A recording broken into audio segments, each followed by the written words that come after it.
of the Capitol. The Star Chamber. It seems Republicans you were there agreed, too, witting or incidentally. unwittingly, to participate in a drama. But the main performance, the Russia hoax, has ended, and you've been cast in the low-rent Ukrainian sequel. I'll conclude by noting the immense damage the politicized bureaucracy has done to Americans' faith in government. Though executive branch employees are charged with implementing the policies set by our president, who is elected and responsible to the American people, elements of the civil service have decided that they, not the president, are really in charge. Thus, as we'll learn in these hearings, after expressing skepticism of foreign aid and concern about foreign corruption on the campaign trail, President Trump outraged the bureaucracy sitting behind by acting Nunes skeptically on his right about there. foreign aid and expressing concerns about foreign Is he corruption. a Vulcan or a Romulan? Officials' alarm at the president's actions was typically based on second-hand, third-hand, and even fourth-hand rumors and innuendo.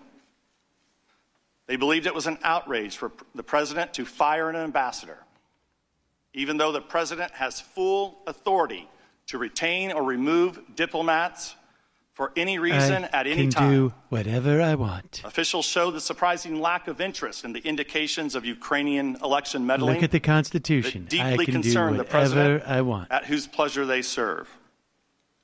Despite all their dissatisfaction with President Trump's Ukraine policy, the president approved the supply of weapons to Ukraine, unlike the previous administration, which provided blankets as defense against invading Russians.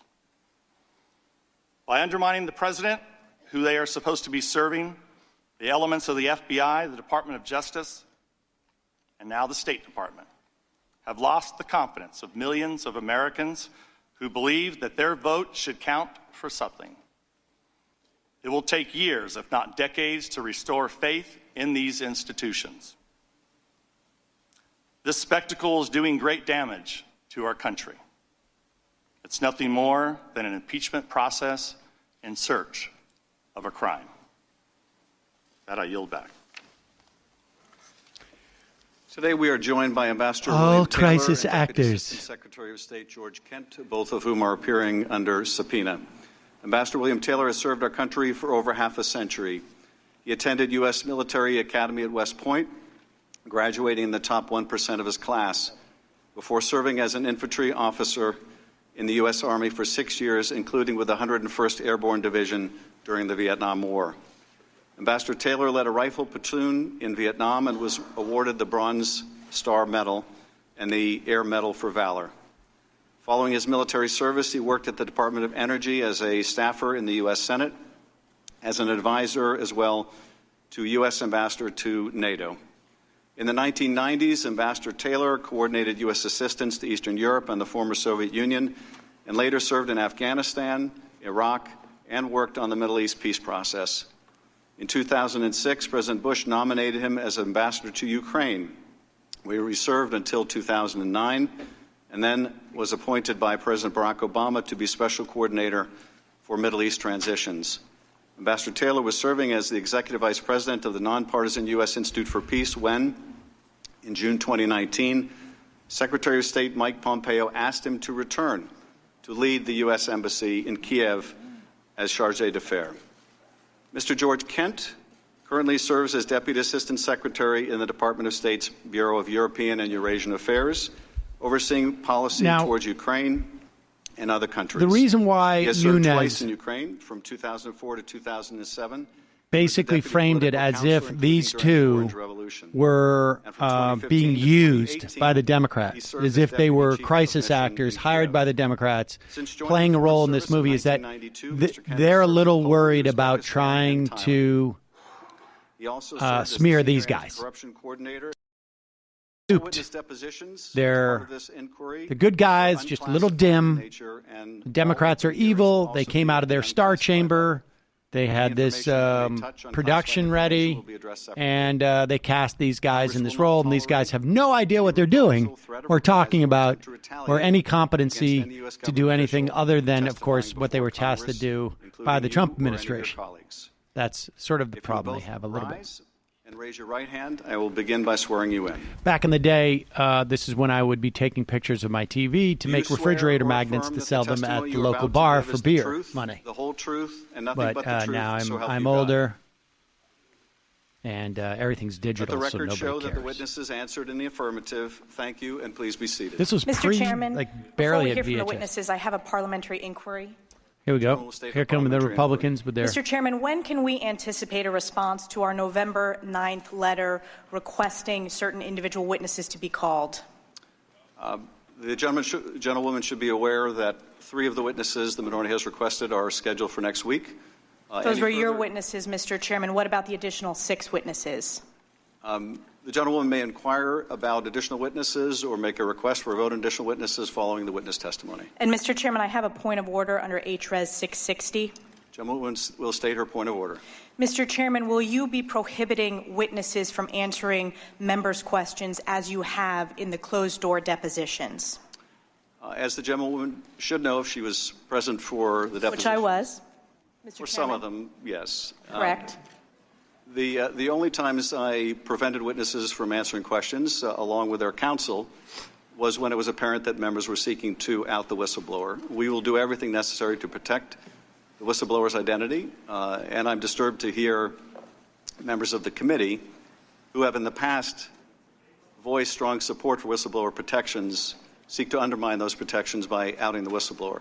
Mr. Chairman, only one member and their staff on this committee has direct knowledge of the identity of the whistleblower. Gentlewoman will suspend. You asked a parliamentary inquiry, and I am responding, or a point of order, and I'm responding. We will not permit the outing of the whistleblower, and questions along those lines, counsel will inform their clients not to respond to. If necessary, I will intervene. Otherwise, I want members to feel free to ask any questions they like. Mr. Chairman, I'd like to make a motion, Mr. Chairman. I'm sorry. This is an opportunity for members and get to all ask the rest any of questions they like. The gentleman is not recognized. Mr. Conaway, Mr. Chairman.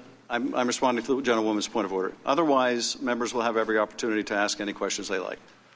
Mr. Conaway, do you seek recognition for what purpose? I seek recognition to make a motion that we actually subpoena the whistleblower for a closed-door, secret deposition, so that the questions that should be appropriately asked the whistleblower by our side and your side may be asked. And I would prefer that rather than it be your single decision, that the committee speak to that issue rather than just the chairman. And I move that we. I thank the gentleman. It won't be my single decision. Subpoena the whistleblower. It won't be my single decision. We will entertain a motion to subpoena any witness, but after the witnesses have had an opportunity to testify. That motion will be in order, but that motion will be suspended until after the witnesses testify. Mr. Chairman, do you anticipate when we would vote on that? For what purpose does Mr. Jordan seek recognition? Just to ask I want to just defend the doctor on the wrestling team. To have the whistleblower in front of us, something you, of the 435 members of Congress, you are the only member who knows who that individual is, and your staff is the only staff of any member of Congress who's had a chance to talk with that individual. We would like that opportunity. When just a reminder, he's been credibly accused by 2 different people now as the gentleman knows, of protecting I do not know the identity of the whistleblower, and I'm determined to make sure a student predator is protected. But as I said to Mr. Conaway, you will have an opportunity after the witnesses testify to make a motion to subpoena any witness and compel a vote. And with that, I now recognize the witnesses. Before I do, I want to just emphasize the microphones are sensitive, so please speak directly into them. Without objection, your written statements will be made part of the record. And with that, Deputy Assistant Secretary Kent, you are recognized for your opening statement. Ambassador Taylor, you are recognized immediately thereafter for your opening statement. Good morning. My name is George Kent, and I am the Deputy Assistant Secretary of State for Eastern Europe and the Caucasus. I have served proudly as a nonpartisan career Foreign Service officer for more than 27 years under 5 presidents, 3 Republican and 2 Democrat. Oh, so 2 Democrats. As I mentioned in my opening comments last month in the closed-door deposition, I represent the 3rd generation of my family to have chosen a career in public service and sworn the oath of office that all U.S. public servants do in defense of our Constitution. Indeed, there has been a George Kent sworn to defend the Constitution continuously for nearly 60 years, ever since my father reported to Annapolis for his plebe summer. After graduating first in his Naval Academy class in 1965, the year best known for his Heisman-winning classmate Roger Staubach, my father served a full, honorable 30 years, including as a captain of a nuclear ballistic missile submarine during the height of the Cold War. 5 great uncles served honorably in the Navy and the Army in World War II. In particular, Tom Taggart was stationed in the Philippines at the time of the attack on Pearl Harbor.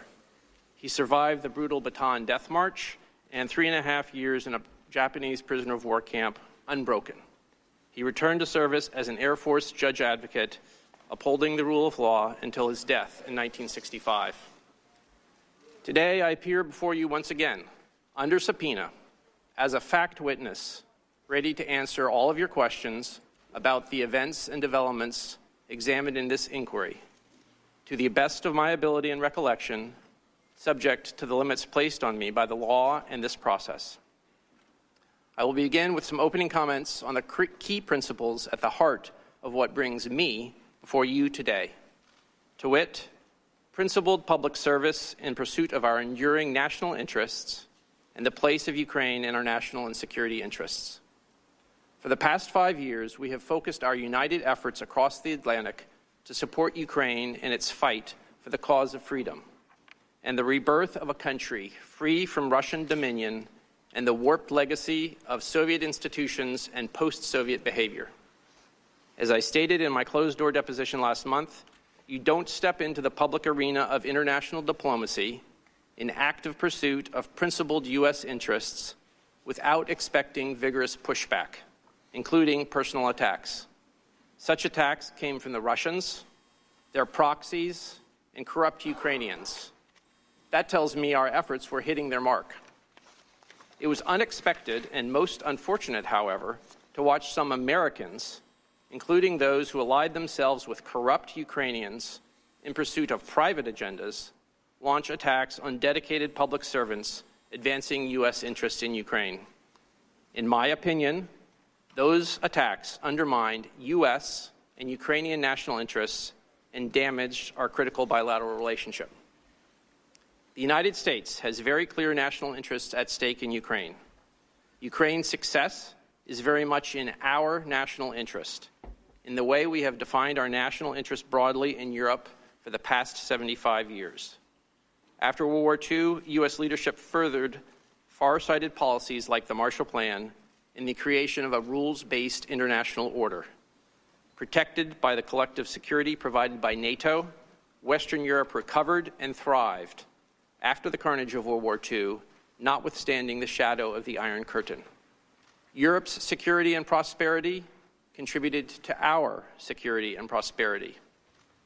Support of Ukraine's success also fits squarely into our strategy for Central and Eastern Europe since the fall of the wall 30 years ago this past week.